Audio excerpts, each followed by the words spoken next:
bonsoir à tous et à toutes. Merci d'être venus aussi nombreux et nombreuses ce soir à la Villa Vassiliev. Je m'appelle Mathilda Tachetska, je suis responsable des programmes scientifiques ici à l'association EWARE. Cette rencontre est organisée à l'occasion de la publication du livre Artistes mais femmes, une enquête sociologique dans l'art contemporain, paru chez ENS Éditions en 2023. Et réunis ce soir l'autrice, la sociologue Mathilde Provençal et Sophie Vella, cofondatrice de l'association Les Mots de Trop, qui lutte contre les discriminations en école d'art, d'architecture et de design. Donc nous sommes très heureuses de les accueillir ce soir à EWARE. Et peut-être pour commencer, pour ceux et celles qui ne connaissent pas l'association EWARE, je vais faire quelques mots d'introduction sur EWARE. Donc certaines d'entre vous connaissent peut-être le site internet d'EWARE, avec plus de 1100 biographies d'artistes femmes consultées par des dizaines de milliers de personnes tous les mois. À travers son site, EWARE représente une diversité de voix de plus de 500 auteurs et autrices du monde entier. EWARE est un acronyme de Archives of Women Artists, Research and Exhibitions. C'est une association à but non lucratif créée en 2014 par Camille Morino, donc 2014-2024. Cette année, nous fêtons notre 10e anniversaire. C'est déjà une belle longévité pour une NGO. Et nous travaillons à rendre visibles les artistes femmes du monde entier, les artistes femmes ici de manière très large. On inclut aujourd'hui sur notre site aussi des artistes transgenres, non-binaires et des artistes qui s'identifient tout simplement comme femmes. Et depuis 2021, nous recevons aussi notre public dans ce centre de documentation et de recherche qui est un ancien atelier d'artistes, un atelier de Marie Vassiliev, l'artiste russe qui s'est installée ici au début du XXe siècle, qui a ouvert ici son académie, puis une cantine pendant la Première Guerre mondiale. Et cela a toujours été un lieu d'échange et d'accueil. Et lorsqu'EWARE s'est installé ici en 2021, on souhaitait s'inscrire dans cette histoire en imaginant à la fois un centre de documentation, donc une bibliothèque que vous voyez autour de nous, qui est dédiée aux artistes femmes du XXe siècle et depuis petit aux artistes femmes des siècles passés, des siècles du XIXe et XVIIIe siècle, qui intègre progressivement notre base de données en ligne. Et on voulait aussi ce lieu être un lieu de rencontre, une sorte de safe space, un lieu d'échange, de recherche et de discussion. Ce soir, nous allons beaucoup parler, je pense, de la formation des jeunes artistes, des débuts, des carrières d'artistes, et ce sont des sujets qui ont intéressé EWARE depuis déjà un certain nombre d'années, via un autre angle qui est plus un angle historique. Nous avons encore organisé quelques colloques qui touchaient en fait aux questions qui sont abordées par Mathilde de point de vue sociologique. On a organisé en 2016, co-organisé un colloque qui s'intitulait Parentèle, sur les parentèles, à la fois les milieux familiaux, les couples d'artistes, comme des lieux à la fois d'empêchement, mais aussi parfois de formation d'artistes, notamment durant les siècles passés. Et en 2019, nous avons encore organisé un colloque qui s'intitulait Faire œuvre, formation et professionnalisation des artistes femmes au 19e et au XXe siècle. C'était un colloque international qu'organisé avec le Centre Pompidou et le Musée d'Orsay, dont 5 ans après presque, mais nous avons réussi à sortir les actes que nous présenterons aussi, qui seront en vente ce soir et qui s'intéressaient notamment à des questions d'accès à l'éducation artistique d'artistes femmes au XIXe siècle. Comme on sait, en France, les artistes femmes n'ont pas eu l'accès à l'école des beaux-arts pendant très longtemps, jusqu'à quasiment la toute fin du XIXe siècle. Donc ce colloque s'intéressait à cette problématique tout particulièrement. Et dans Artistes mais femmes, une enquête sociologique dans l'art contemporain, Mathilde Provençal propose une approche sociologique. Donc dans les méthodes diffèrent, on pourrait dire presque complètement de ce à quoi nous sommes habitués en histoire de l'art. Notamment, je pense à l'emploi de l'anonymisation des sources, qui est pour moi peut-être la différence majeure qu'on observe lorsqu'on est plutôt une historienne de l'art comme moi, et dont nous pourrons peut-être discuter à la fin aussi de notre rencontre, se demander qu'est-ce que cette anonymisation apporte à l'enquête, pour quelles raisons elle est nécessaire. En tout cas, les conclusions de Mathilde au sujet du milieu de l'art contemporain en France font écho à des centaines de parcours individuels que nous avons observés à Ewer, que nous avons recensés à Ewer sur notre site. Donc, on pourrait dire qu'entre les carrières des artistes du passé et celles d'aujourd'hui, il y a certes énormément de différences, mais aussi toujours beaucoup de similitudes, et ce sera un des sujets de notre discussion. Alors, je ne vais pas présenter l'ouvrage plus longuement parce que Mathilde va le faire beaucoup mieux que moi, mais je vais vous présenter nos intervenantes. Donc, Mathilde Provençal, qui est actuellement enseignante-chercheuse en postdoctorat dans le département de sociologie de l'université LMU, Ludwig Maximilians Universität à Munich. Ses recherches portent sur les inégalités de genre et les violences de genre dans les formations et les professions artistiques. Et le livre « Artistes, les femmes, une enquête sociologique dans l'art contemporain » est tiré de sa thèse de doctorat de sociologie soutenue à l'université Paris 1 Panthéon-Sorbonne. Et Mathilde est aussi lauréate du prix Valois Jeunes chercheurs-chercheuses du ministère de la Culture et du prix de doctorat de l'Observatoire national de la vie étudiante. Donc voilà, un doctorat bien primé. Et Sophie Vella, qui se trouve à sa gauche, est graphiste et artiste, diplômée de l'école des beaux-arts de Rennes, où elle a cofondé en 2019 le collectif des mots de trop, avec deux autres étudiantes à l'époque, Agathe Delru et Luna Amis-Maurice. Les questions queer et féminines sont au cœur de la pratique de Sophie Vella. Et quant au collectif lui-même, le mot de trop, il s'agit d'un projet de lutte contre tous les types de discrimination dans les écoles de la culture, donc les écoles d'art, de design, d'architecture, et son mode principal d'action est la collecte de témoignages et leur visibilisation par le biais d'affiches, mais aussi un décompte statistique de ces violences et la mise à disposition gratuite d'outils d'autodéfense. Donc nous en parlerons aussi tout à l'heure. J'aimerais, pour finir mon introduction, remercier les ENS Éditions qui ont co-organisé cet événement ce soir avec nous, en particulier Sandrine Pédia, responsable du pôle diffusion et valorisation.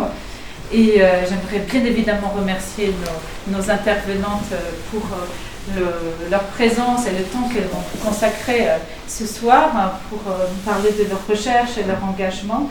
Et enfin, notre super équipe Ewer, grâce à laquelle cet événement a été possible ce soir, en particulier Zina Kebouche, que je vois ici, qui m'a accompagnée dans l'organisation de cet événement, ainsi que Léna Kémy, Jeanne Lepayet et Mélanie Zougued, qui m'ont aidé ce soir à mettre en place cet événement.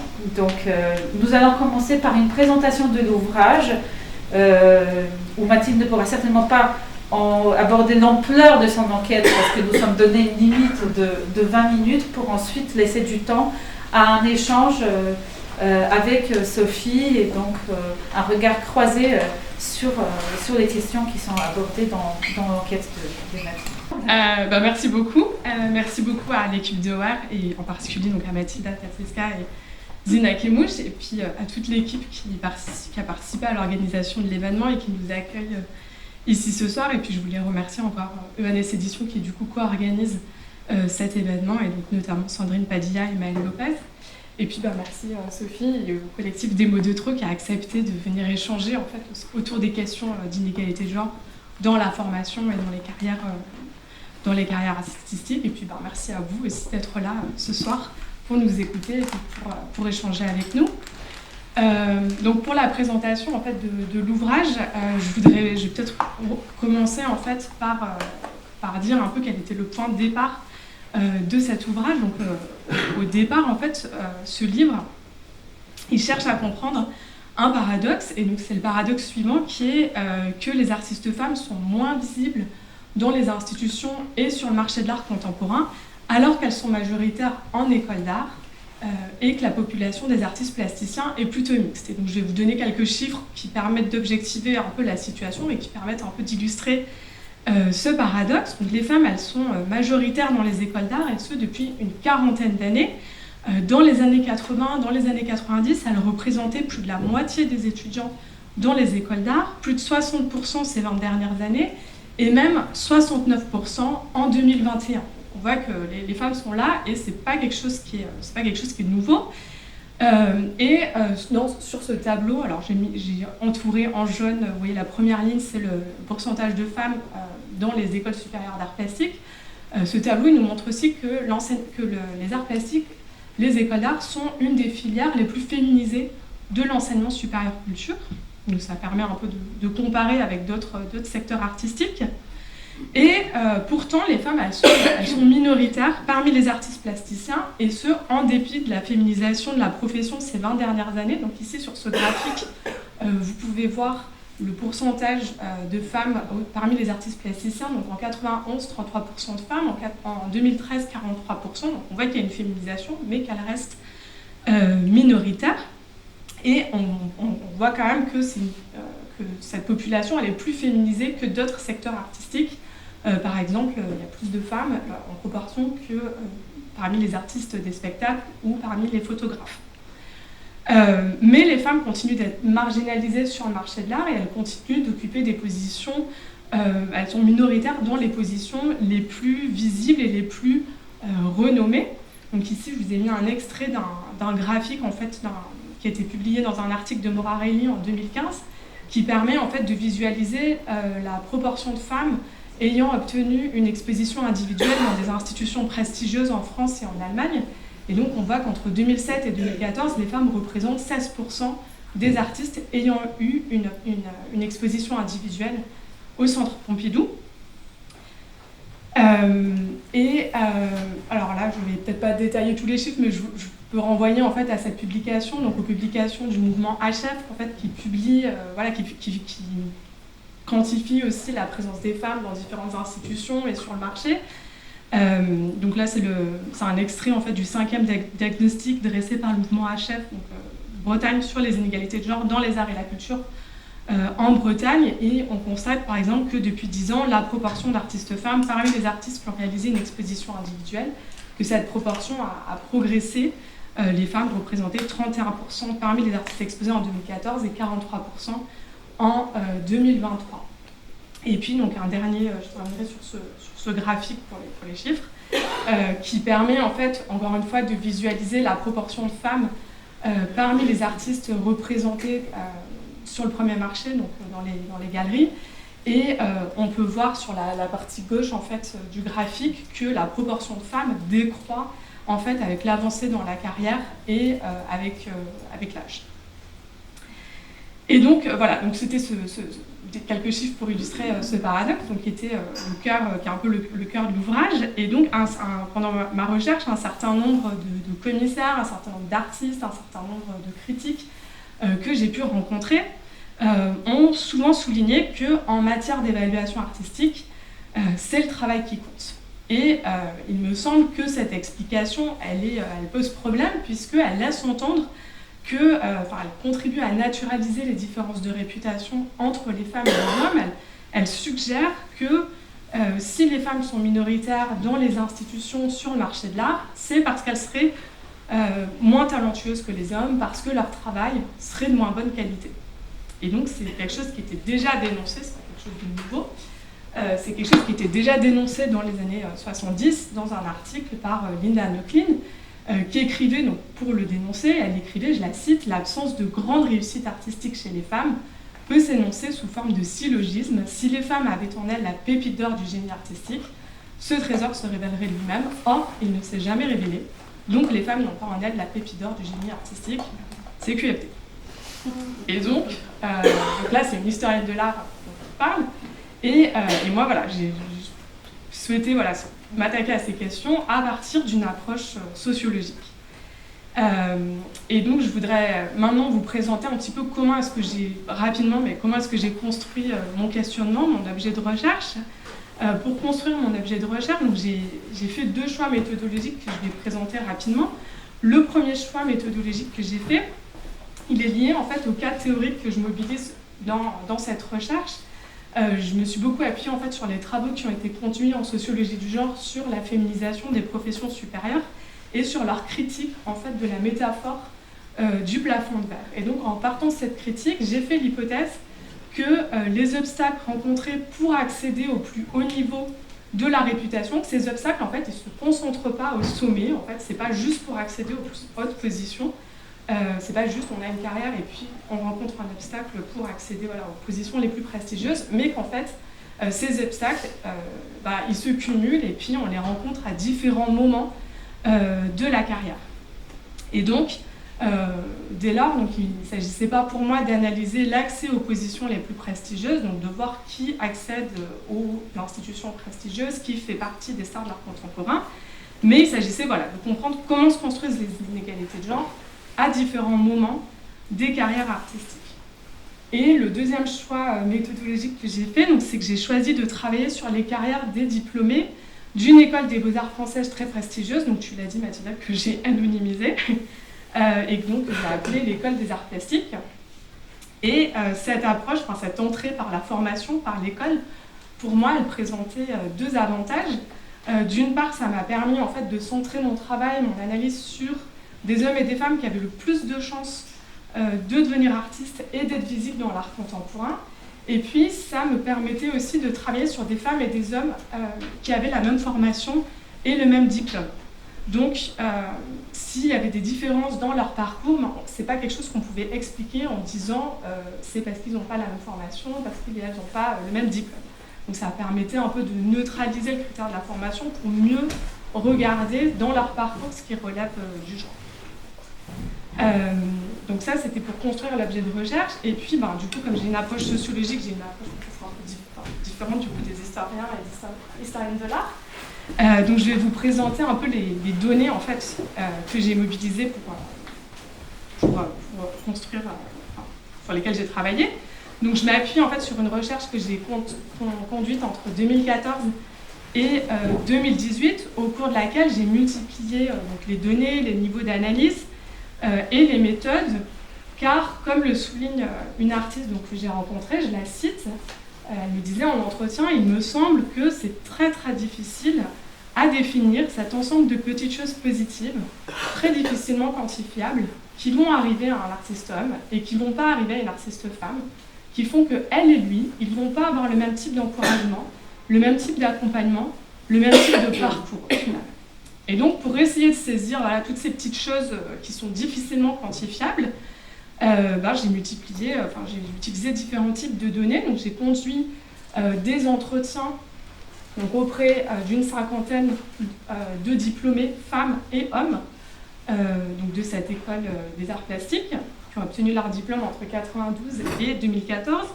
J'ai aussi rencontré des artistes qui ne sont pas diplômés de cette école. J'ai aussi conduit des entretiens avec des intermédiaires, ce qu'on appelle des intermédiaires, donc des critiques d'art, des commissaires, des galeristes, mais aussi des collectionneurs et des collectionneuses d'art contemporain. Donc, ils sont en fait des personnes qui accompagnent, qui défendent, qui promeuvent le travail des artistes, mais qui participent aussi à les évaluer, à les sélectionner à différents moments de leur parcours. Pour étudier l'effet du genre, mais aussi de la classe et de la race sur l'accès à la formation, j'ai réalisé une ethnographie, donc une étude approfondie du concours d'entrée en première année de cette école pour une année donnée. Donc j'ai pu observer les entretiens avec le jury de 87 candidats et candidates, et j'ai construit une base de données à partir des dossiers de candidature. Et puis pour étudier l'effet du genre sur la réputation artistique, donc j'ai mesuré la réputation à travers la visibilité de l'artiste dans les institutions et sur le marché de l'art contemporain. Et pour mesurer la visibilité de l'artiste, j'ai utilisé un palmarès d'artistes qui s'appelle Artfacts, qui classe en fait les artistes à partir de leur visibilité dans les institutions et sur le marché de l'art. Et donc j'ai construit deux bases de données, une première base de tous les diplômés de cette école, donc entre 1995 et 2013, et à partir de cette première base de tous les diplômés, je suis allée voir qui apparaissait dans Artfacts, et donc j'ai construit une deuxième base de données de tous les diplômés de l'école, donc entre 1995 et 2013, référencés donc, dans ce palmarès Artfacts, et puis donc, ça m'a permis d'accéder à des données sur leur carrière. Donc là, j'ai fait figurer la couverture déjà de l'ouvrage, et puis la structure un peu de l'ouvrage, la manière dont je l'ai pensé, dont j'ai écrit le livre. Ça permet en fait de voir, de comprendre ce qui se joue pour les femmes tout au long de leur carrière.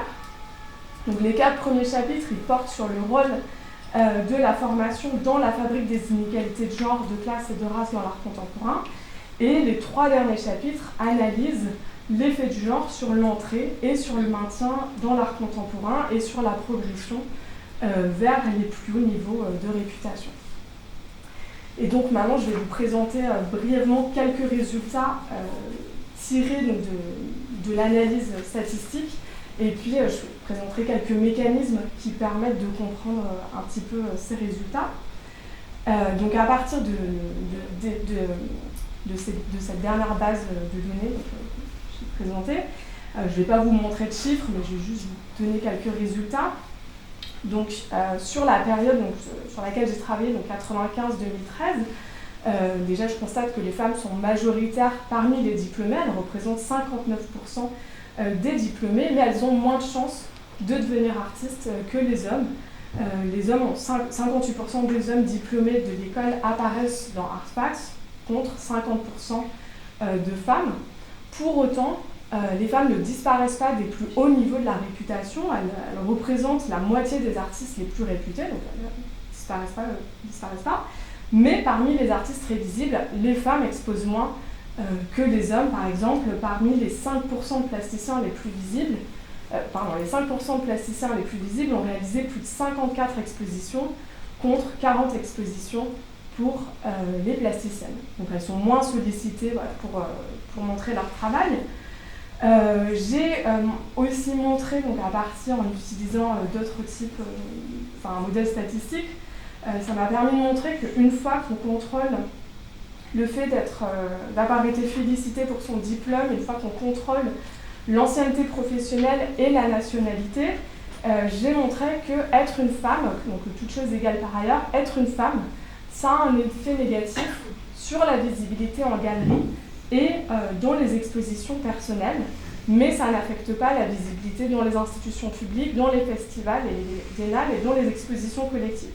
Donc être une femme, c'est quelque chose qui joue défavorablement sur l'accès aux positions les plus prestigieuses et pour lesquelles la compétition est plus intense dans l'art contemporain. Et cet écart de réputation sur le marché et dans les expositions individuelles, cet écart de réputation, on le retrouve même chez les artistes les plus réputés. C'est-à-dire que même quand on s'élève en réputation, on retrouve toujours cet écart entre les femmes et les hommes.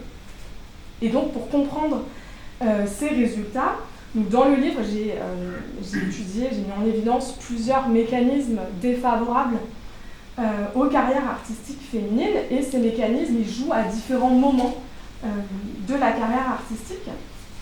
Et donc, je voudrais en présenter 2 rapidement. Donc, le premier mécanisme, c'est la prégnance de représentation, de stéréotypes de genre qui ont un effet défavorable, qui vont jouer défavorablement sur l'évaluation du travail des femmes et qui fragilisent aussi leur intégration dans le monde de l'art contemporain. Et donc, je disais que c'est quelque chose qui se manifeste à différents moments de la carrière, et je vais brièvement dire comment est-ce que ça se manifeste à l'entrée, en fait, donc dès le recrutement au sein de l'école, au moment du concours d'entrée en première année. Donc mes observations des entretiens des candidats avec le jury, elles montrent que le travail des candidates et des candidates fait l'objet d'une évaluation différenciée, ce qui fait que le jury n'inscrit pas les œuvres de certaines candidates dans le registre de l'excellence artistique. Donc je vais juste expliquer un peu ce que ça veut dire. Donc, par exemple, les travaux des candidates qui interrogent leur rapport au corps, à la féminité, à la sexualité ou qui ont une orientation féministe, ces travaux-là, quand j'ai fait ces observations, ces travaux-là ont fait l'objet d'une évaluation défavorable de la part du jury qui a considéré qu'elle ne témoignait pas d'une capacité à innover ou à se singulariser. Et donc c'était le cas par exemple d'Amaya, qui est une des rares candidates observées à évoquer des artistes femmes. Donc elle évoque Claude Cahin, elle évoque Goliarda Sapienza. Elle présente son projet comme féministe et son projet a été jugé par le jury comme convenu. Les jurés n'ont posé aucune question sur son travail, ont manifesté peu d'intérêt pour ses références, alors que c'était la seule candidate observée à mentionner ces artistes. Et 2 professeurs ont proposé de la sélectionner pour sa personnalité, mais selon d'autres membres du jury, son travail ne correspondait pas à l'exigence d'originalité et d'innovation. Et je vais lire peut-être un extrait, juste la délibération. Donc elle passe 4 ou 5 concours en Bretagne, elle va forcément être prise, elle sera prise à Nantes. On ne va pas la prendre, c'est ennuyeux à mourir, à quel âge? C'est un peu convenu. C'est une belle personne, il y a quelqu'un. Elle sera prise en cours d'études. Pourtant en Bretagne, il n'y a rien en Bretagne. Les professeurs débattent sur le terme à utiliser pour le commentaire sur sa fiche. Abouti, conséquent, le champ d'investigation est un peu réduit. Elle fait trop concours. Elle revient sur la politique, ce n'est pas satisfaisant. Elle n'est pas gay, donc il n'y a pas eu de vote et elle n'a pas été prise. Et donc, à l'inverse, lorsque des candidats ont présenté un dossier qui faisait référence à la sexualité ou à leur rapport au corps, ces dossiers ont été jugés positivement et si le candidat n'était pas reçu, ce n'était pas en raison de ces sujets-là.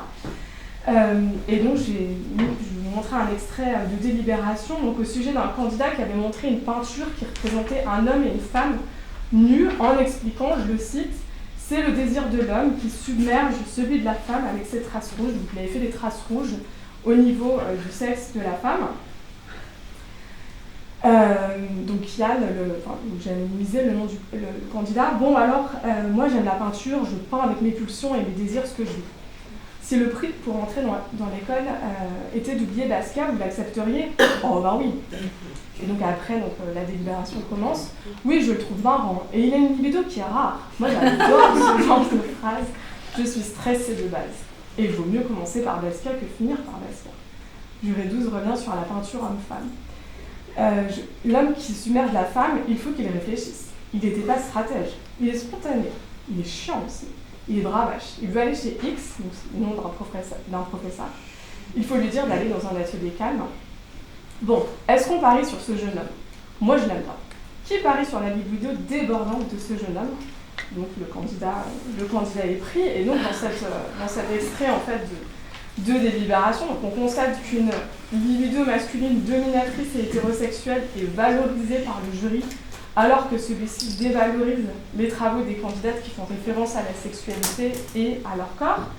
Le jury admet le candidat tout en reconnaissant à demi-mot que son travail véhicule quand même certains clichés sur la sexualité. Il semble aussi assimiler la libido débordante du candidat à son énergie créatrice. Et la plupart des jurés ne considèrent pas l'attitude intéressée du candidat qui est prêt à oublier Basquiat pour entrer dans l'école. C'est pas considéré comme un manque d'authenticité, alors que l'authenticité est un critère recherché chez les candidats et les candidates. Le deuxième mécanisme que je voulais présenter rapidement aussi, c'était la sexualisation des femmes par les professeurs, par les étudiants et par les intermédiaires.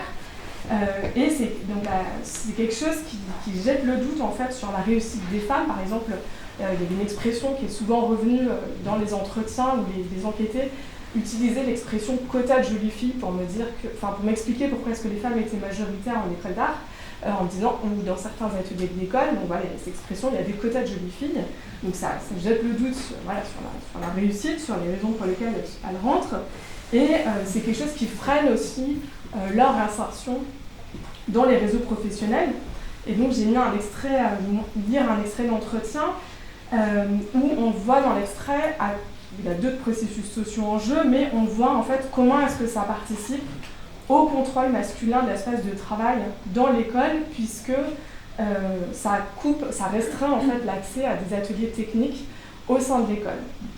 Et je ne vais peut-être pas lire la citation en entier, mais donc cette ancienne étudiante me dit ça m'a vraiment marqué moi aussi parce que je me rappelle par exemple, tu vois, quand je suis arrivée dans l'atelier, j'avais vraiment une espèce de groupe de mecs imbuvables qui étaient là, je sais pas, il devait être 5 gars comme ça, odieux avec les nénettes qui arrivaient. C'est comme s'il fallait un bizutage. Ils étaient là jonchés, à nous reluquer. Je me rappelle en plus, c'est des positions improbables dans cet atelier, tu es obligé de te baisser et tout. Et c'était vraiment des regards en coin, des petites phrases qui puent là. Putain, on allait dans cet atelier, c'était un effort. Je me rappelle que plein de filles n'y allaient pas à cause d'eux. En fait, ils avaient barré l'entrée quoi, aux femmes avec leur attitude de merde. Donc les femmes qui sont majoritaires dans l'école ne peuvent pas accéder à certains espaces de travail en raison, par exemple, de ce type de comportement. Dans le livre, donc je ne vais pas les présenter, mais j'analyse aussi d'autres mécanismes comme la dévalorisation de la maternité et ses effets sur la carrière ou encore la socialisation de genre. L'ambition du livre, c'était aussi, en fait, d'essayer aussi, pas seulement d'analyser les obstacles, mais aussi de comprendre un peu quelles peuvent être les ressources, les stratégies qui peuvent être mobilisées consciemment ou inconsciemment, en fait, mais qui peuvent jouer favorablement aussi dans le parcours. Et donc, je vais en présenter deux rapidement. La première ressource, c'est la formation artistique. Alors certes, l'école d'art, la formation, c'est un lieu de production des inégalités de genre, mais il vaut mieux avoir fait une école que de... Enfin, il vaut mieux avoir suivi une formation que de ne pas en avoir suivi, et il vaut mieux être passé par une école prestigieuse. Ça facilite l'entrée, ça facilite le maintien de certaines artistes dans l'art contemporain, et ça leur permet aussi d'accéder à des ressources techniques, à des ressources matérielles et à des réseaux professionnels.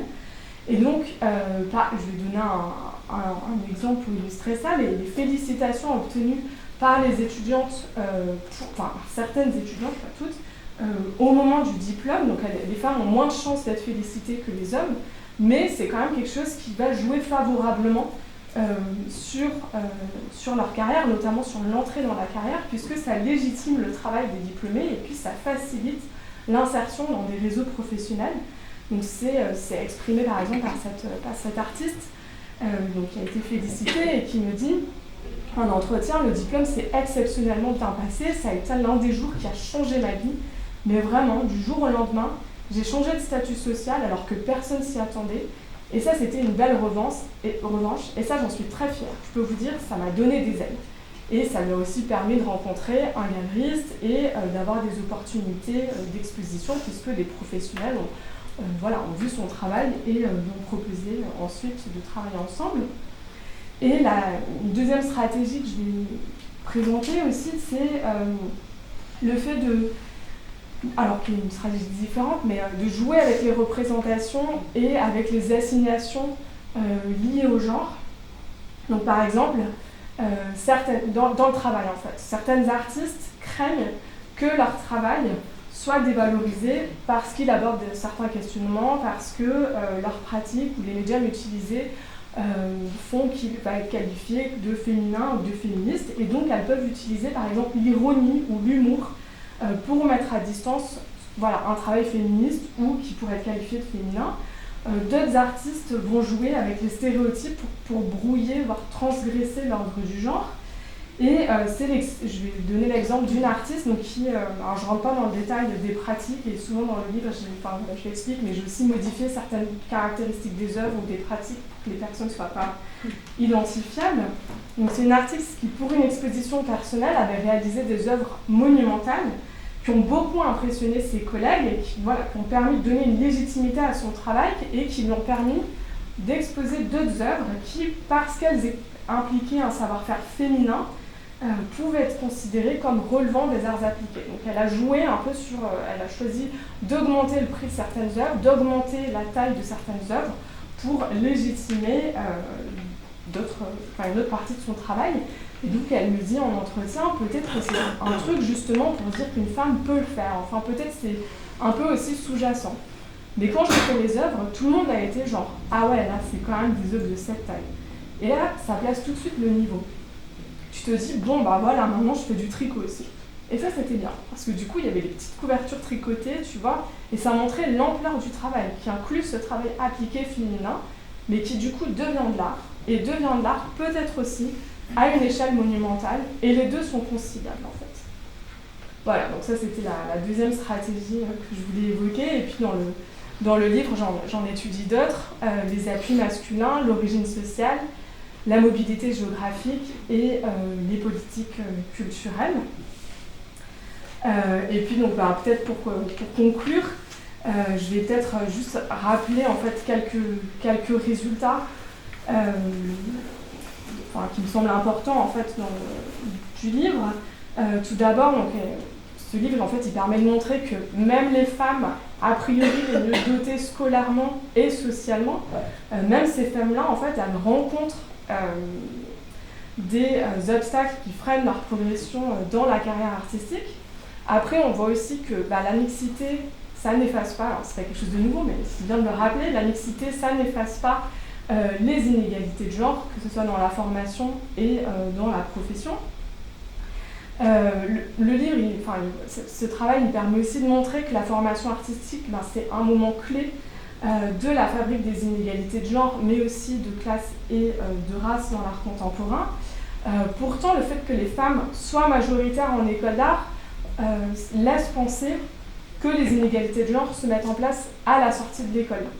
Moi, c'était vraiment quelque chose que j'avais en tête, je ne m'attendais pas, quand j'ai construit mon questionnement, j'avais choisi de travailler sur les diplômés d'une école pour qu'ils aient la même formation, le même diplôme, mais je ne pensais pas m'intéresser autant que ça à l'école, puis en fait, rapidement, dans les entretiens, je me suis rendu compte que quand même, j'avais pas mal à regarder ce qui s'était passé pendant la formation, et qu'il se jouait quand même pas mal de choses à ce moment-là. Et que en fait, les mécanismes de construction et de légitimation des inégalités de genre, en fait, ils se mettent en place en amont de l'entrée dans le métier. Les stéréotypes de genre, la sexualisation des étudiantes, la cooptation masculine limitent les règles, l'accès des ça freine l'accès des étudiantes aux règles de l'art et ça freine leur insertion dans les réseaux professionnels. Enfin, alors bon, j'en ai pas parlé, mais dans le livre aussi, je souligne le rôle des politiques culturelles dans la réduction des inégalités femmes-hommes dans les milieux artistiques, même quand ces politiques-là ne sont pas forcément construites ou pensées pour réduire les inégalités hommes-femmes. Et puis, je soulignerai, donc voilà, je l'ai mentionné tout à l'heure, mais l'enquête, la recherche, je l'ai conduite, le travail de terrain entre 2014 et 2018, donc je m'arrête en fait au moment où MeToo commence, et puis 2 ans après il y a l'épidémie de Covid, donc 2 grands chamboulements, mais il me semble que ça ne remet pas en cause ce que j'ai pu montrer dans le livre, mais il me semble que ces événements ils invitent quand même à poursuivre l'étude de la recomposition des rapports de genre dans le milieu de l'art contemporain et plus généralement dans les arts.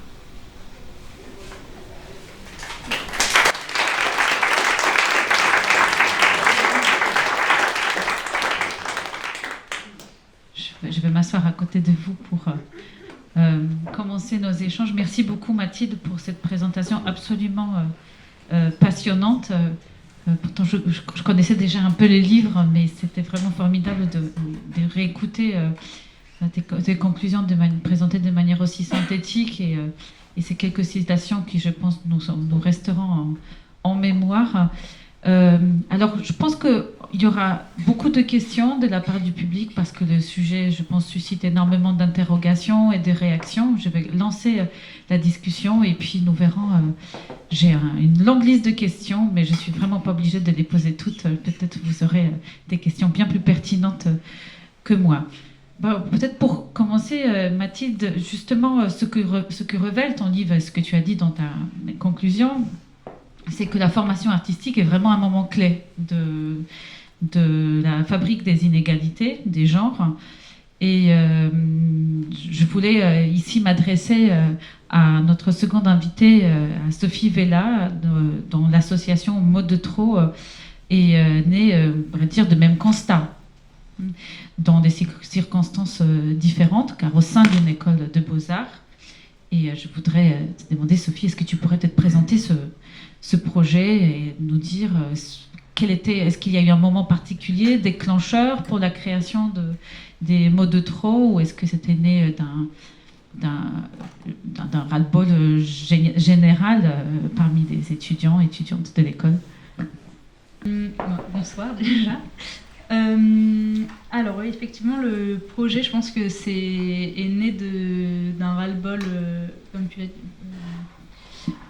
Donc pour commencer, un peu vous faire l'historique, c'est un projet qui est né donc en 2019 aux Beaux-Arts de Rennes, en Bretagne. Donc il se passe quand même des choses en Bretagne, n'en déplaise au jury de l'école des arts plastiques qu'on ne citera pas, même si on la reconnaît, si on lit le livre et qu'on a mis ne serait-ce qu'un pied dans le milieu des écoles d'art.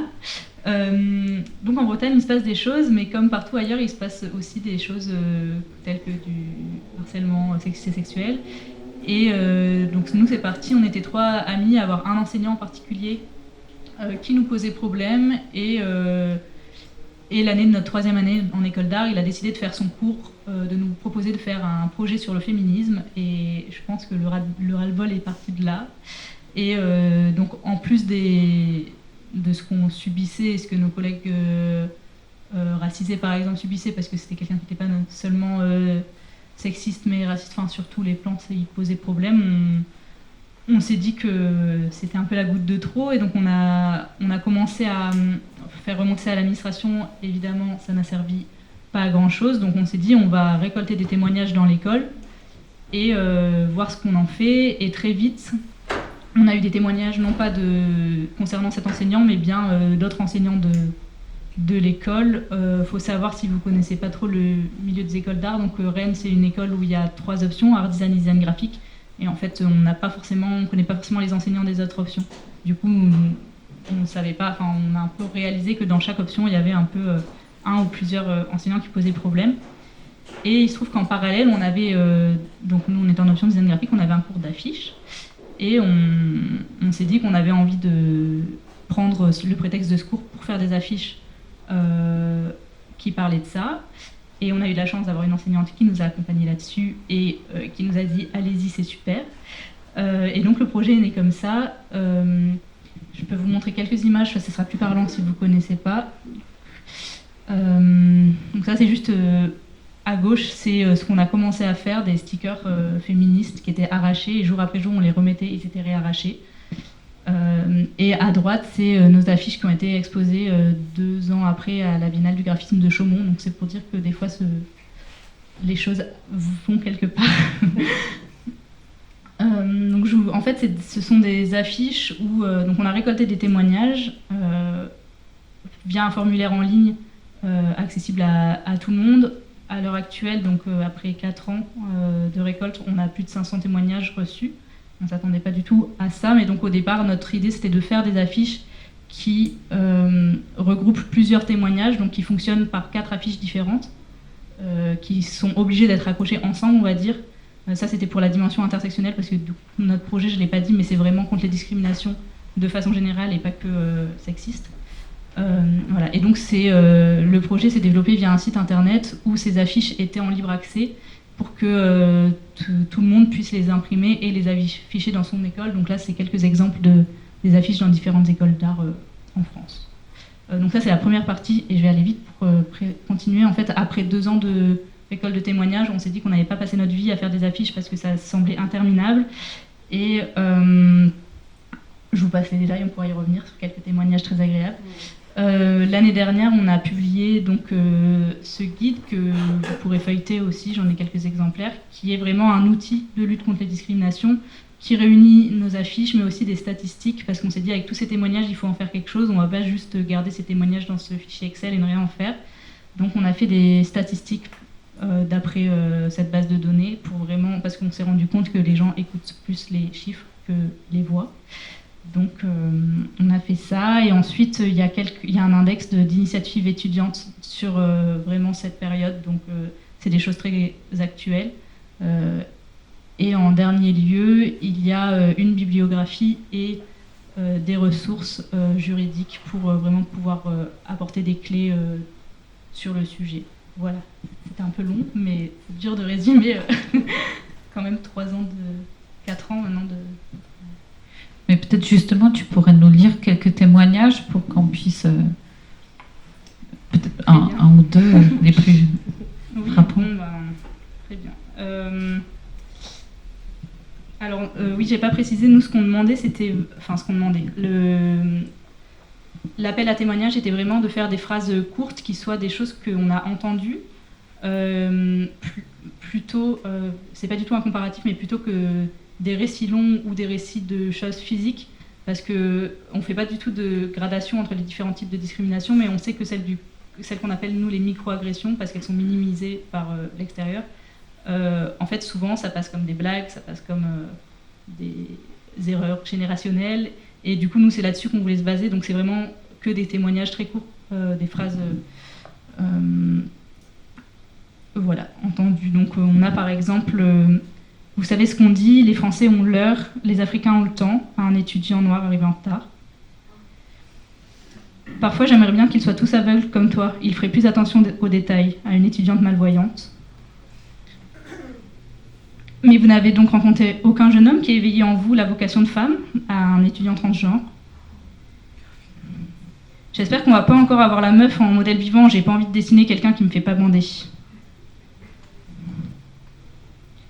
Ah bah, ça va être compliqué le graphisme si vous voyez pas bien. Toujours une étudiante malvoyante.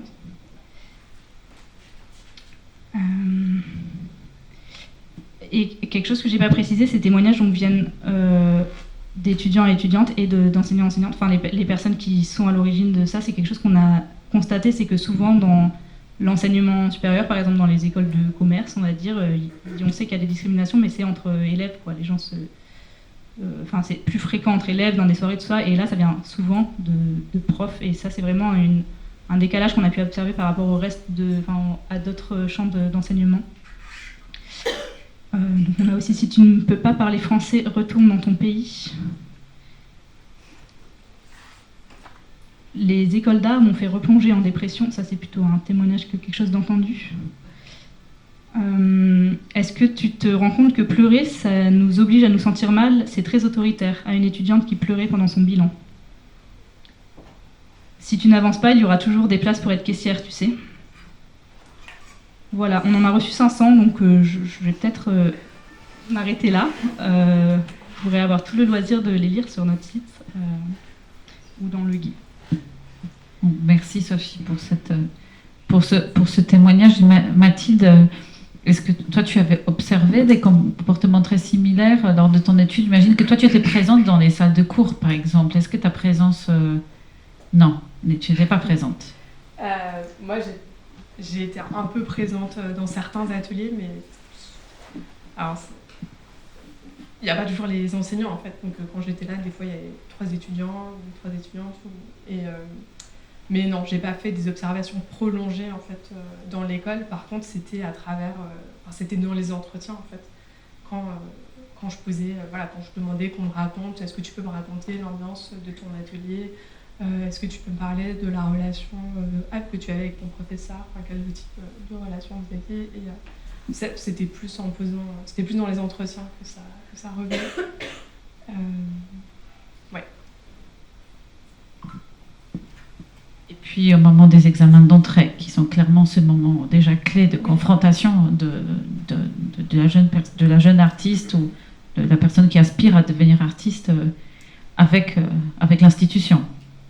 Oui, pardon, j'ai dit que j'ai pas observé, mais en fait, si, il y a eu ces observations-là, donc du coup, du concours d'entrée, où effectivement, ça permettait de voir en fait comment les représentations genrées, mais aussi comment les représentations racistes conduisent en fait à éliminer des femmes, et puis à éliminer, par exemple, les candidats asiatiques. Qui représentaient, alors j'ai plus les chiffres en tête, mais il y avait quand même un certain nombre de candidats d'origine, de nationalité asiatique, qui se présentaient au concours, et en fait à la fin aucune d'entre elles n'était admis au sein de l'école, et puis pendant les délibérations, là il y avait un certain nombre d'assignations racialisantes qui ressortaient en fait des délibérations. J'imagine que les examens d'entrée, c'est aussi un sujet dont les étudiants et étudiantes de l'école parlaient. Je veux dire, Sophie, toi, tu as peut-être une expérience plus de l'intérieur de cette épreuve. Oui. Oui, et c'est vrai que le chapitre sur les concours m'a vraiment marqué et m'a vraiment replongé dans des choses vécu, là j'ai plus parlé de mon expérience personnelle, mais c'est vrai que ça m'a fait écho à plein de choses que j'avais pas forcément conscientisées à ce moment-là. Donc moi j'ai fait un parcours qui ressemble à tout un peu ce qu'on attend. J'ai fait une prépa publique, ensuite j'ai été admise dans une école très très réputée que en fait j'ai quittée au bout d'un an, mais donc j'ai fait pendant 3 ans de suite des concours, donc j'ai vécu ça. Et par exemple, donc dans la prépa où j'ai été, il y a des choses que j'avais pas réalisées sur le moment, que ça n'allait pas, mais par exemple, je me souviens qu'il y avait un quota de garçons à prendre. Donc on pouvait assister en tant qu'étudiant-étudiante aux examens d'entrée pour l'année suivante en tant que soutien émotionnel, on était là. Et je me souviens qu'il y avait ce quota de 7. Il fallait qu'il y ait 7 garçons qui soient pris. Et effectivement, il me semble que dans notre prépa, il y avait 7 garçons. Voilà, c'était un minimum, même s'ils étaient tous nuls, donc il fallait en prendre 7, quoi. Et en lisant le livre, je me suis dit que j'avais espoir que ça ait pu être, que ça ait pu évoluer depuis, parce que c'est vrai que c'est des examens du coup qui datent quand même d'il y a quelques années. Mais là, cette année, j'ai pu être moi jury pour les concours d'entrée. Donc, contrairement à l'école dont il est question dans le livre, c'est des jurys paritaires de seulement 4 personnes, puisque là, on parle quand même de jurys qui vont des fois jusqu'à 19. Oui, il y a une vingtaine, j'ai plus les chiffres, mais il y a une vingtaine. Ouais. Le jury est constitué d'une vingtaine de personnes, donc 4 femmes, donc c'est quand même un jury majoritairement masculin. Mais il n'y a jamais les 20 personnes, ça tourne en fait. Donc c'était plutôt entre 7 et 12 personnes, et puis il y en a un qui rentre, il y en a une autre qui sort, enfin, ça tourne tout le temps. Mais il n'y a jamais 20 personnes dans le groupe. Et bon, c'est quand même énorme, même 7. Et moi, quelque chose qui m'a marqué là, cette année, c'était paritaire, mais il y avait quand même quelque chose qui relève pour moi plutôt de l'ordre du classisme, qui est d'attaquer beaucoup les étudiants et étudiantes sur leurs références et sur est-ce que vous allez voir des expos? Non, vraiment, sortez d'ici. Et notamment, la personne avec qui j'étais en jury riait à chaque fois qu'une étudiante citait Niki de Saint-Phal. Moi, je me disais, mais elles ont 17 ans, elles connaissent Niki de Saint-Phal, c'est cool. Enfin, moi aussi, pour mes concours d'entrée, j'ai cité Niki de Saint-Phal. Et en fait, ça m'a vraiment choquée parce qu'à chaque fois, elle riait et elle disait, mais c'est pas possible en 2023 de citer Niki de Saint-Phal. Et en fait, ça m'a vraiment marqué de me dire, j'ai pas souvenir, donc moi, j'étais pas dans une analyse comme tu l'as été, donc j'ai pas plus prêté attention, mais j'ai pas souvenir que des candidats se soient fait et eu ce genre de remarques sur leurs références, alors que pour les femmes, c'était systématique. C'est ah oui, elle connaît une femme artiste et c'est la seule qu'elle cite, quoi. Et en fait, ça, je trouve que c'est très dur parce que déjà le concours est compliqué et en fait, j'ai l'impression qu'on en attend beaucoup des personnes qui en fait sont très jeunes et il y a une forme d'élitisme qui est hyper forte, encore plus dans l'école dont il est question ici, je pense. Et oui, c'est vrai que c'est compliqué. Pour revenir à ce que je disais sur ma prépa, j'ai souvenir aussi de la façon dont on était préparé. Je me souviens une fois du directeur qui avait demandé à un étudiant, toi tu portes souvent un kéfier, tu sais ce que ça veut dire? Non, mais parce que fais attention au jury, ça va pas passer. Et qui nous donnait comme ça des petits tips sur n'ayez pas l'air trop engagé, pas trop décolleté. Enfin, et sur le moment, j'étais en mode ah oui, c'est vrai que c'est important de savoir pourquoi on porte un kéfier. Et en fait, 7 ans après, je me dis mais quel enfer. C'est pas du tout normal. Et je me souviens moi avoir beaucoup réfléchi avant les concours d'entrée sur comment je m'habillais, est-ce que j'avais bien, quoi. Et en fait, je pense qu'une question qu'on se pose forcément en tant que femme ou personne minorisée quand on lit ce livre, c'est pourquoi finalement j'ai été prise en école d'art. Est-ce que j'étais mignonne? Est-ce que les sujets que j'abordais étaient assez peu engagés? Est-ce que j'ai juste en fait un bon capital culturel et ça m'a suffi? Enfin, vraiment, c'est une question qui je pense qu'on ne peut pas s'empêcher de se la poser en lisant ce livre et c'est assez effrayant, quoi.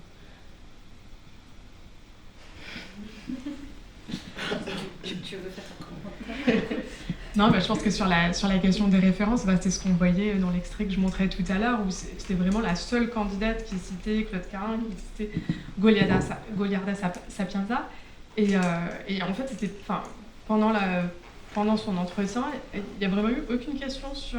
alors que c'était vraiment la seule, pour une fois, voilà, on recherche la singularité, l'originalité, et là, c'était pas du tout reconnu, alors que... alors pareil, le jury en riait, mais beaucoup d'étudiants et d'étudiantes citaient par exemple Marc Lévy quand on leur demandait quel était le dernier livre qu'ils avaient lu. Et donc là, ils avaient quelque chose qui pouvait peut-être plus correspondre à leurs attentes. Mais, et en fait, alors après, Donc ça, c'est pour les artistes féministes qui seront cités. Après, effectivement, demander quelle est la dernière expo, demander quel est le dernier livre qu'on a lu, c'est aussi c'est des questions qui permettent en fait de saisir l'engagement déjà du ou de la candidate, et puis oui, qui permettent c'est pas forcément fait de manière consciente, mais qui sont aussi des filtres de classe en fait, puisque du coup, s'il y a qu'un certain public qui peut correspondre en fait à ces attentes-là. Et peut-être juste ajouter un truc là-dessus, c'est vrai que même si c'est important, enfin moi je conçois très bien pourquoi c'est important de lire des choses et de voir des expos quand on veut entrer en école d'art, mais à nouveau quand j'étais en prépa, j'étais aussi choquée de me dire que des gens présentaient le concours sans avoir vu d'expo, et en fait j'ai grandi. Et là par exemple au concours d'entrée où j'ai été jury cette année, je me souviens d'un ou une étudiante qui disait ne pas avoir le temps pour ça parce qu'en fait sa mère était malade et cette personne s'occupait de sa mère, et c'était une personne racisée qui était précaire et tout ça, et en fait ce qui a été retenu c'était qu'il n'y avait pas d'effort qui était fait, et moi ça m'a quand même choquée quoi. En fait on a le droit de faire des études d'art même si nos parents sont malades et qu'on s'en occupe, enfin voilà, donc c'est des choses qui sont encore présentes. Bon là je vous dis les deux choses qui m'ont marqué.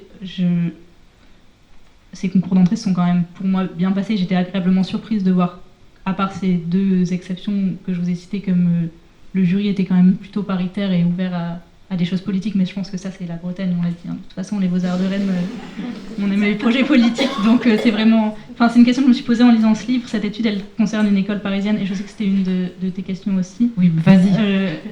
Je pense que du coup je me demande en fait si les résultats auraient été les mêmes dans une école régionale ou en tout cas de province comme on dit, moins prestigieuse, si les attentes sont les mêmes. Enfin voilà, c'est une question ouverte à laquelle tu n'as pas de réponse puisque tu ne l'as pas fait, mais c'est vrai que ça pose quand même la question. Du coup je suis curieuse de voir comment ça se passe ailleurs.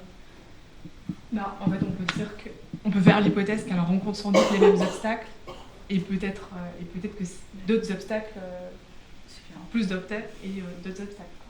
Donc on peut faire cette hypothèse-là. Après, effectivement, par exemple, le chapitre sur les concours, c'est souvent quand je rencontre des personnes qui sont passées, soit qui ont été professeurs, soit qui ont travaillé dans ces écoles, soit qui ont été formés dans ces écoles, souvent on me dit « Ah, mais moi, ça fait vraiment écho à ce que j'ai vécu. » Donc je me dis, en fait, ce que j'ai observé, c'est pas juste, ça se réduit pas à cette école-là.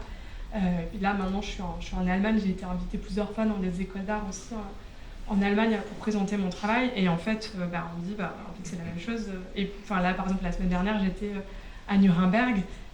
Et donc, les étudiants faisaient visiter les ateliers. Et je retrouvais en fait la même chose que ce que je vois, que ce que j'observe dans le livre. Parce que du coup, premier atelier de peinture, donc majoritairement des hommes. Deuxième atelier art et pédagogie, parce que dans cette école, il y a une partie importante accordée à la pédagogie, majoritairement des femmes. Et puis donc, dans l'atelier de peinture, je demandais, alors du coup, comment vous faites pour vous répartir l'espace?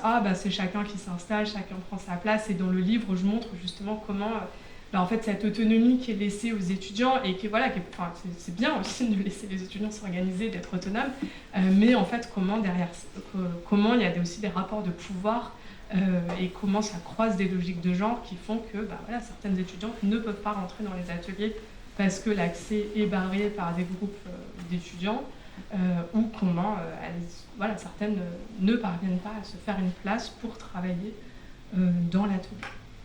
Donc c'est des choses, ça m'a amusé. Non, c'est triste, mais je retrouvais ça la semaine dernière à Nuremberg par exemple. Donc je me suis dit, c'est quand même, ça se réduit pas à une école. Alors moi j'ai encore plein de questions, mais peut-être il y a déjà des questions dans le public ou des réactions. Alors justement, l'école dont vous parlez, c'est peut-être mon école.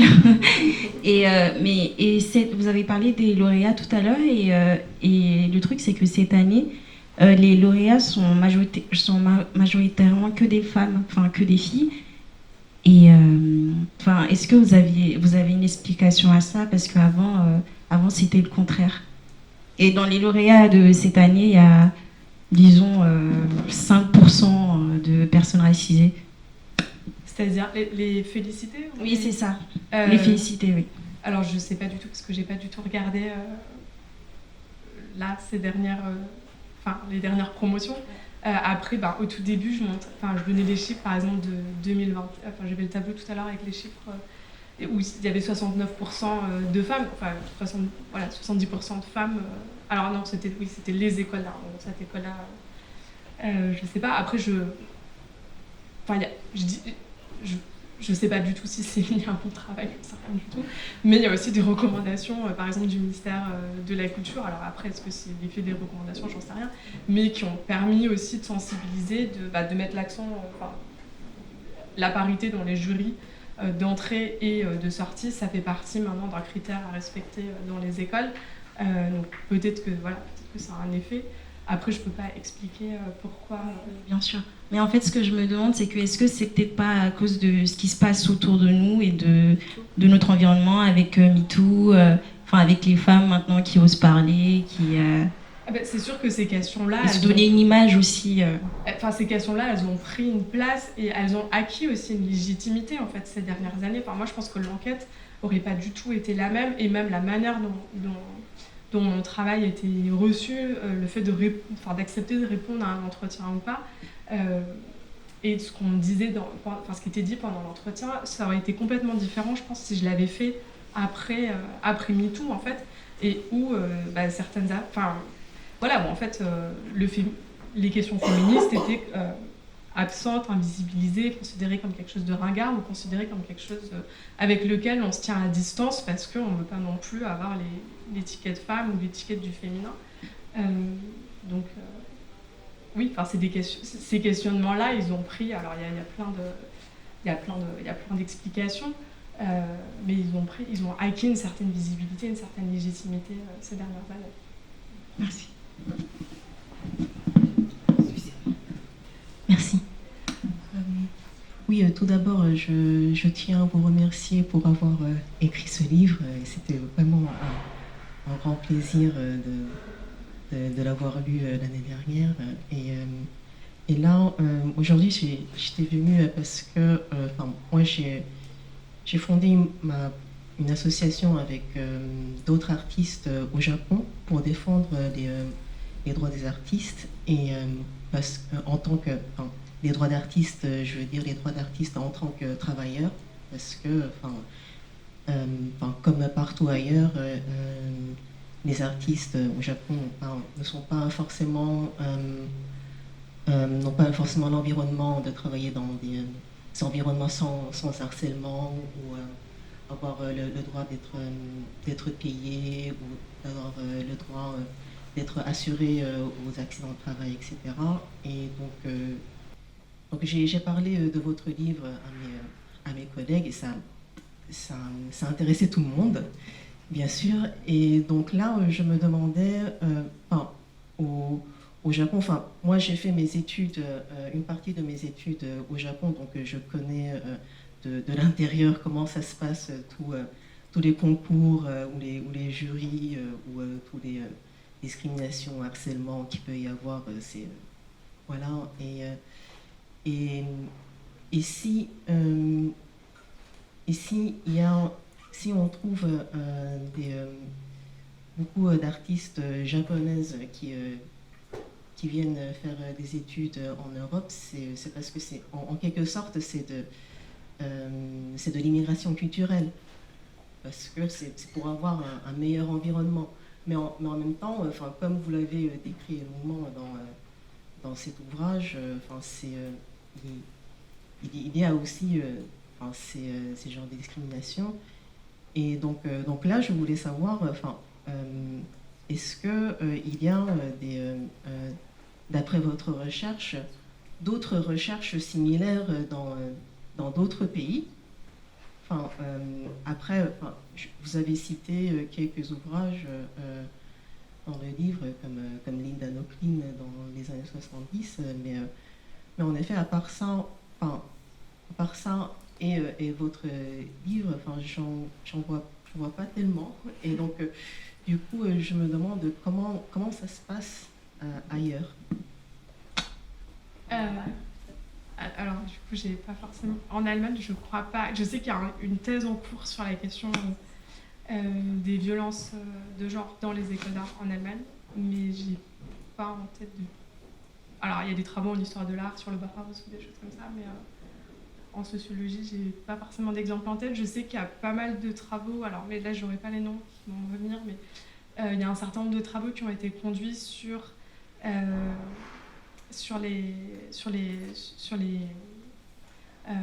étudiants ou les étudiantes ou les artistes asiatiques dans la musique classique. Là, il y a eu pas mal de choses qui ont été conduites parce qu'on retrouve aussi des stéréotypes racistes, par exemple, qui jouent défavorablement à leur carrière.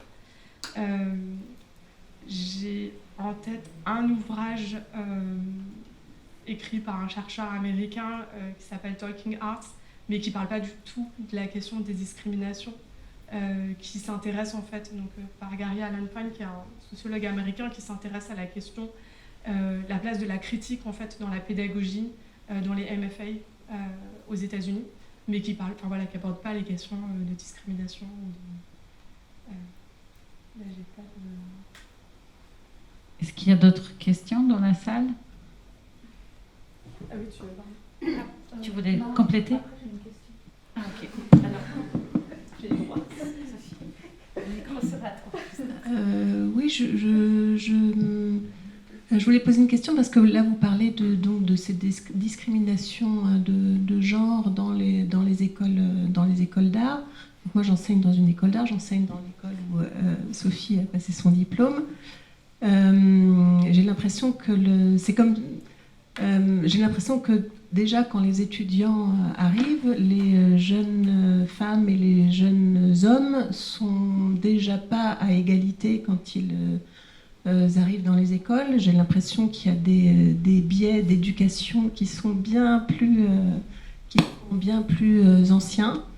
Et je ne peux que constater que dans des groupes dans lesquels il y a des filles et des garçons, alors je ne dirais pas que les filles sont moins ambitieuses, je dirais surtout que les garçons ont parfois une confiance en eux démesurée et souvent déplacée, qui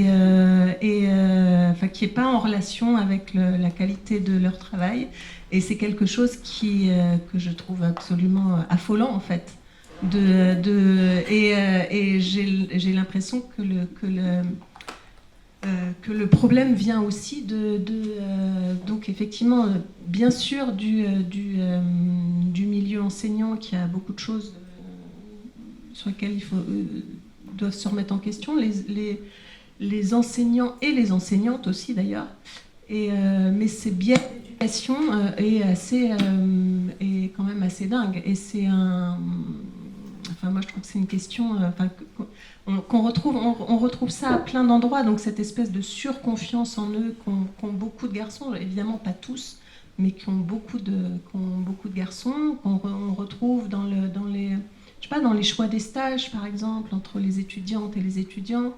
On remarque que les étudiantes ont plus ils vont pas forcément chercher les studios les plus prestigieux parce qu'elles pensent qu'elles sont pas à la hauteur, et les garçons, ça leur pose aucun problème. Et c'est assez affolant aussi parce qu'on a l'impression que ils passent leur diplôme, pas forcément, souvent pas justement avec des félicitations, mais on a l'impression, ou en tout cas le sentiment, que leur surconfiance en eux que ça va marcher en fait, que après dans le milieu du travail, que cette confiance, on le constate en fait, qu'effectivement ils ont les commandes, ils ont voilà. Et donc il faut commencer très tôt. Et on n'est pas sorti de l'auberge. Un commentaire?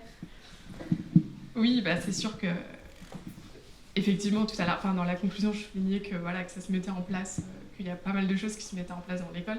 Je suis tout à fait consciente que les étudiants n'arrivent pas, sans avoir fait, que l'idéologie de genre, en fait, elle joue avant, elle joue même avant, ça joue même avant la naissance.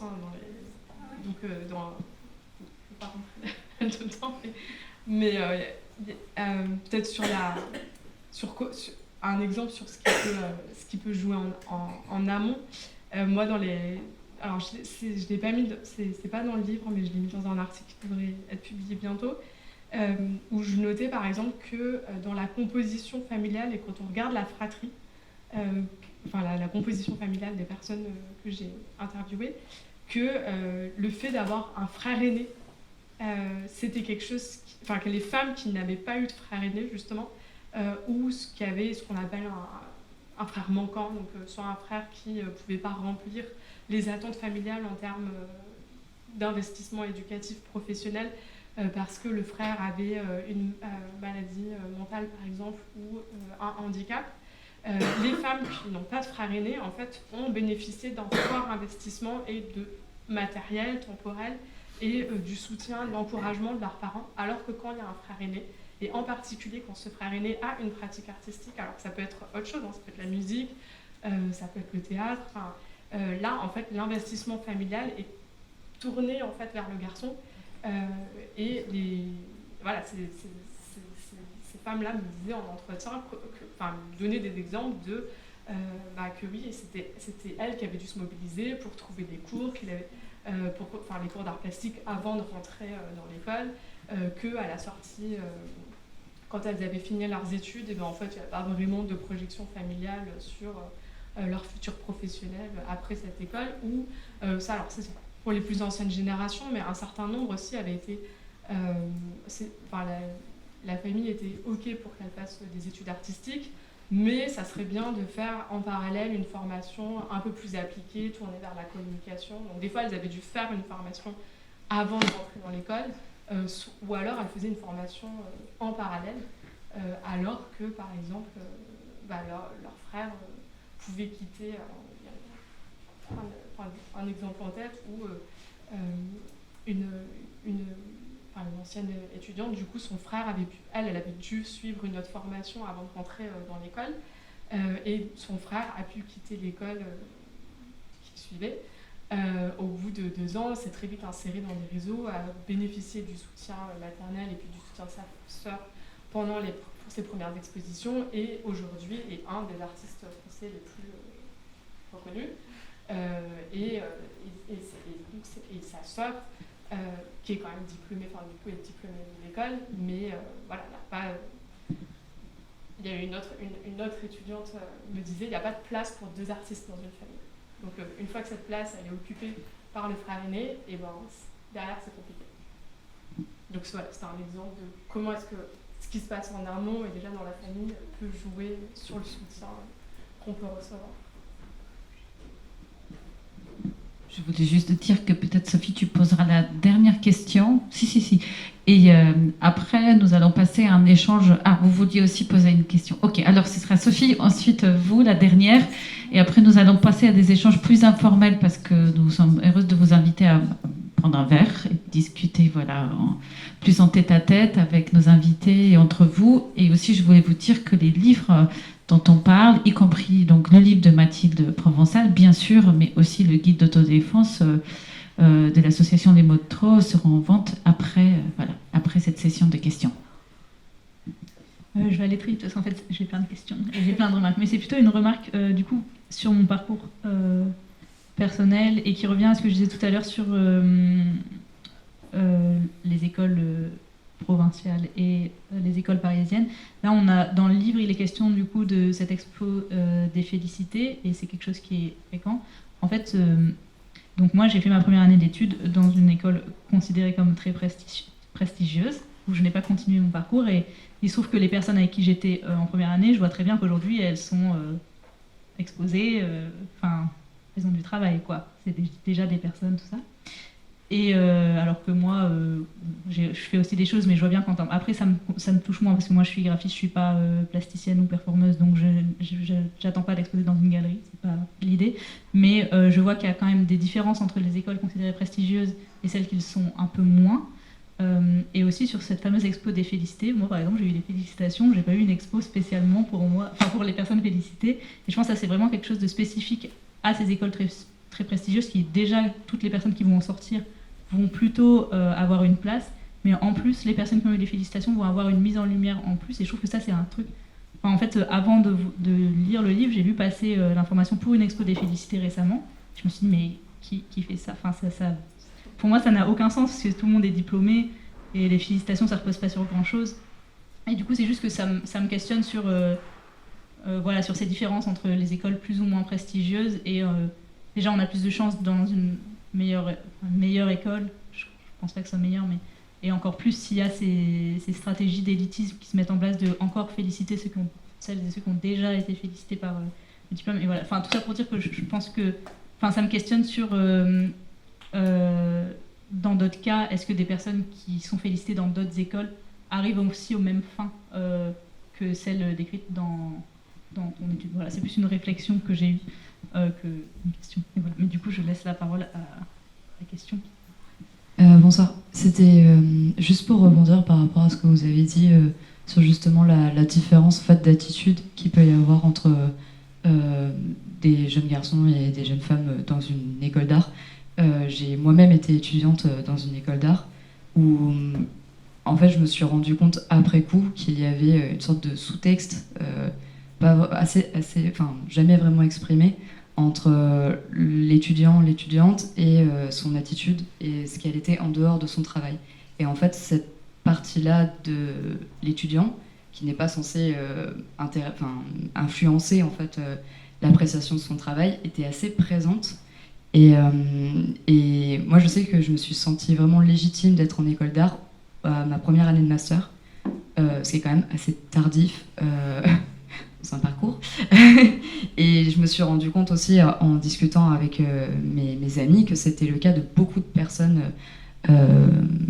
féminines. Et justement, cette question-là de la légitimité ajoutée à cette espèce, à l'attitude en fait des autres et cette espèce de confiance assumée comme si la place leur était déjà due.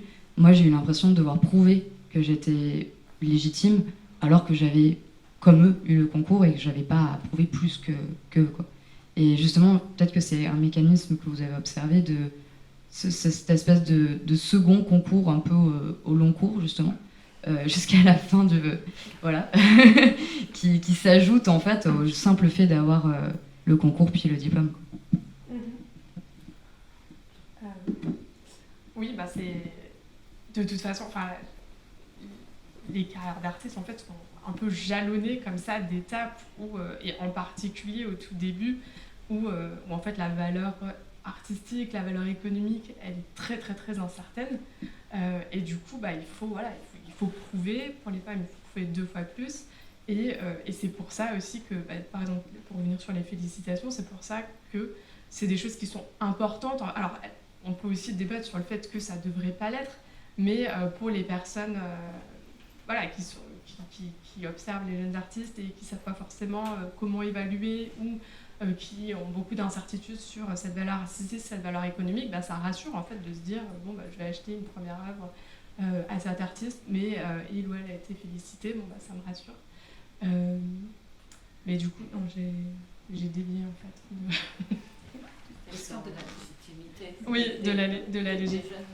Oui. Étudiantes par rapport aux étudiants. Oui, et pour revenir, du coup aussi pour ce que vous avez dit tout à l'heure, se prendre pour un artiste, c'est vrai que ça revenait beaucoup aussi dans les entretiens que je faisais avec les anciennes étudiantes qui me disaient mais moi j'avais plein de mes camarades les étudiants masculins, ils se prenaient déjà pour des artistes et moi c'était pas du tout mon cas quoi. Donc et après c'est aussi l'environnement dans lequel elles sont. Avec ces enjeux de compétition, par exemple dans l'atelier où il faut se faire une place, où il y a des ateliers où il y a vraiment de la compétition en fait, entre artistes, parce qu'on sait qu'après, il y a énormément d'artistes, mais il y a peu de place. Donc, ce sont des carrières qui sont très compétitives, et la compétition, elle se joue déjà dans l'école. Donc, effectivement, ça joue aussi sur le fait de se sentir légitime ou pas, par exemple. Ouais. Et il y a un truc dont on a moins parlé, c'est le parcours ensuite, dont tu parles aussi dans le livre. Après l'école, moi, quelque chose qui m'a vraiment marqué, c'est que parmi les piliers que tu décris comme étant des choses un peu à mettre en place, ou en tout cas qui montrent que ça marche mieux, il y a le fait d'avoir des piliers masculins. Donc, par exemple, d'être en couple avec un homme qui est aussi artiste. Et en fait, ce truc-là de devoir prouver, j'ai l'impression qu'il s'arrête jamais, désolé. En fait, que même là, le nombre de gens, moi, des fois, souvent, je me dis, mais je me sens pas légitime. Moi, je suis sortie de l'école, ça fait à peine 6 mois, et en fait, personne ne sent légitime en tant que femme ou personne vue comme femme à la sortie de l'école. Et en fait, j'ai l'impression, en lisant ton étude, que une des choses qui permet de continuer à prouver ça, c'est d'être entouré d'hommes qui réussissent aussi. Et moi, ça m'inquiète beaucoup, parce que s'il faut être en couple avec un homme pour réussir, vraiment, je vais jamais réussir. Ça pose plein de questions. Et voilà, en tout cas, c'est dans la conclusion de ton livre. Et c'est vrai qu'il y a aussi quelque chose que tu évoques. Bon, après, je pourrais juste dire, allez lire ce livre en entier, vous aurez plus de réponses, c'est super. Mais aussi, quand il est question de la séparation entre un couple hétérosexuel ou d'une naissance, pour la femme, ça va peser, et pour l'homme, il va continuer sa carrière comme si de rien n'était. Et ça, je trouve que c'est quelque chose qui est, même en sortant de l'école et même en ayant eu un diplôme et tout ça, de devoir continuer à avoir des appuis masculins, c'est quand même nul. Après, sur le couple, je montre comment c'est ambivalent, parce qu'il y a aussi, je donne aussi l'exemple de certaines artistes qui sont en couple avec des artistes et qui en fait s'occupent de tout, et qui ont. Donc c'est un atout quand le conjoint reconnaît que sa compagne, c'est pas juste une femme du dimanche. Parce que il y a un certain nombre d'artistes qui, par exemple, avaient cette expression qui, pour souligner en fait toutes les tensions que ça pouvait créer aussi dans le couple, qui parlaient de leur pratique comme un amant en fait, pour mettre en avant en fait les tensions qui pouvaient naître avec leurs compagnons qui acceptaient pas en fait le temps qu'elles passaient à cette pratique personnelle. Donc c'est, dans certains cas c'est un soutien, mais c'est pas obligé de couple pour réussir. Je pense que nous pourrions continuer, mais je vous propose de passer à table et de poursuivre notre discussion autour d'un verre. Et puis pour ceux et celles qui sont intéressés par des ouvrages, les publications de Mathilde Provençal et de Sophie Vella, elles seront toutes en vente à notre gauche, ainsi que quelques publications d'Ewer, dont certaines font écho à ces questions, notamment un livre intitulé Parentèle qui a interrogé, y compris la place des artistes femmes dans les couples d'artistes. Merci beaucoup.